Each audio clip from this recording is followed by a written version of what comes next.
Assalamualaikum warahmatullahi wabarakatuh. Baik, perkenalkan nama saya Muhammad Aditya Rizky.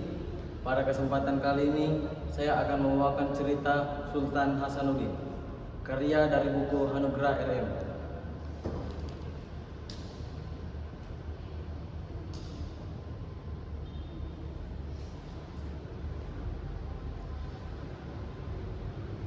Pernahkah kita membayangkan bagaimana rasanya hidup di sebuah negeri yang kaya,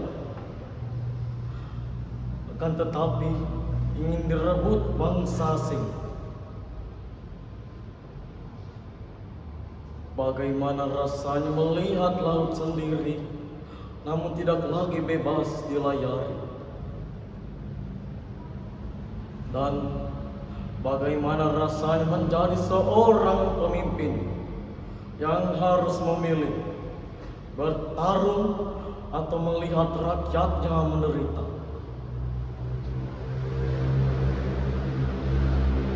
Itulah seorang kisah putra terbaik dari tanah Makassar. Namanya Sultan Hasanuddin.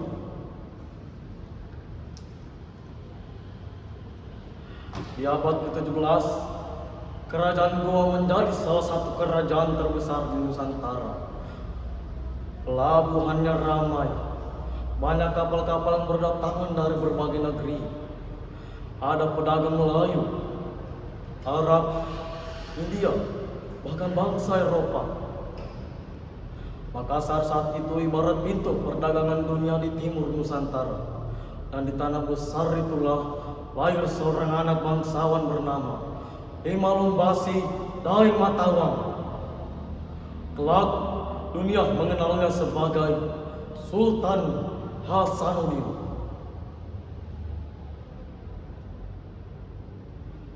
Sejak kecil, Hasanuddin sudah berbeda dari anak-anak yang lain. Ia senang mendengar kisah pelaut. Ia sering berdiri di tepi pantai, memandang kapal-kapal yang berlayar jauh, menembus lautan. Baginya, laut bukan sekedar air. Laut adalah kebebasan. Ayahnya, Sultan Malikus Said, sering mengajarnya tentang kepemimpinan. Seorang raja bukan hanya menjaga istana, tetapi menjaga kehormatan negerinya. Kata-kata itu tertanam kuat di hati Hasanuddin. Tahun demi tahun berlalu, ia tumbuh menjadi pemuda yang cerdas, berani, dan tegas. Rakyat menyukainya, para bangsawan menghormatinya, dan ketika ayahnya wafat, dia diangkat menjadi Sultan Goa ke-16.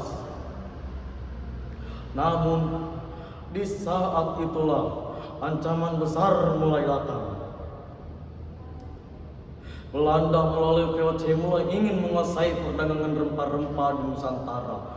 VOC tidak ingin ada kerajaan-kerajaan yang berdagang bebas. Mereka ingin monopoli semuanya. Semua harus tunduk pada aturan mereka. Akan tetapi, Sultan Hasanuddin menolak. Baginya, Pelabuhan Makassar adalah pelabuhan terbuka. Siapapun boleh berdagang. Tidak boleh ada bangsa asing yang memaksa rakyat Nusantara untuk tunduk pada aturan mereka sendiri. Penolakan itu membuat VOC marah besar. Mereka mulai menyusun rencana. Mereka mulai mengirim kapal perang. Mereka mulai memecah persatuan kerajaan-kerajaan di Nusantara. Dan akhirnya pecahlah perang besar, Perang Makassar. Dentuman meriam terdengar dari arah laut. Asap hitam mulai menyelimuti benteng Goa. Rakyat panik. Pasukan kerajaan bersiap mengangkat senjata. Dan di tengah suasana itu, Sultan Hasanuddin berdiri di hadapan rakyatnya. Matanya tajam, wajahnya tenang. Lalu ia berkata, lebih baik hancur dalam perlawanan daripada hidup dalam penjajahan. Semangat rakyat Goa pun berkobar. Pasukan bertempur tanpa takut. Mereka menjaga benteng. menjaga pelabuhan, menjaga kehormatan negeri. Hari demi hari perang berlangsung sengit. Akan tetapi, VOC memiliki persenjataan lebih modern. Mereka juga mendapat bantuan dari musuh-musuh Goa. Satu demi satu benteng mulai runtuh. Persediaan makanan menipis. Rakyat mulai kelelahan. Tetapi Sultan Hasanuddin tidak pernah menyerah. Akhirnya, VOC memaksanya dibuat satu perjanjian, yaitu perjanjian Bongaya.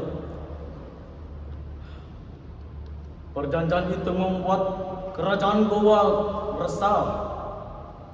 Wilayah kerajaan dipersempit, perdagangan dibatasi, dan VOC semakin berkuasa. Namun, setelah perjanjian itu dibuat, serangan belum berhenti. Benteng Somba Opu kembali dihujani meriam. Api peperangan membakar langit Makassar malam itu. Sultan Hasanuddin berdiri memandang negerinya. Ia melihat rumah-rumah yang hancur, melihat rakyat yang kelelahan, melihat penderitaan yang semakin besar.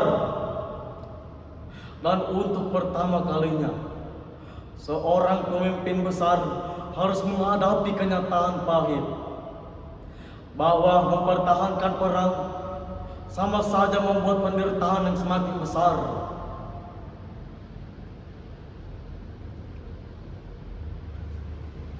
Dengan hati yang berat, akhirnya Sultan Hasanuddin turun tahta.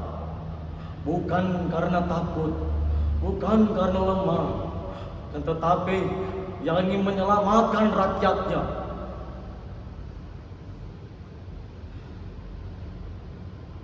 Walaupun kalah dalam perang, dia tidak pernah kehilangan kehormatannya.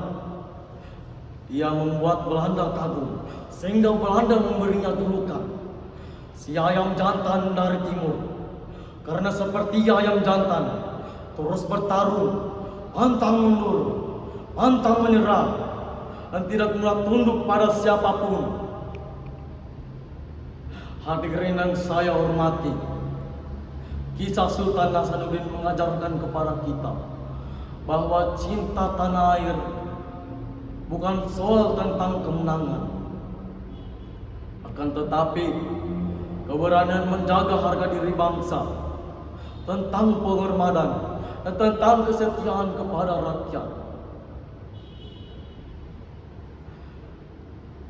Demikian cerita yang dapat saya sampaikan. Saya tutup dengan ucapan wabillahi taufiq wal hidayah. Wassalamualaikum warahmatullahi wabarakatuh.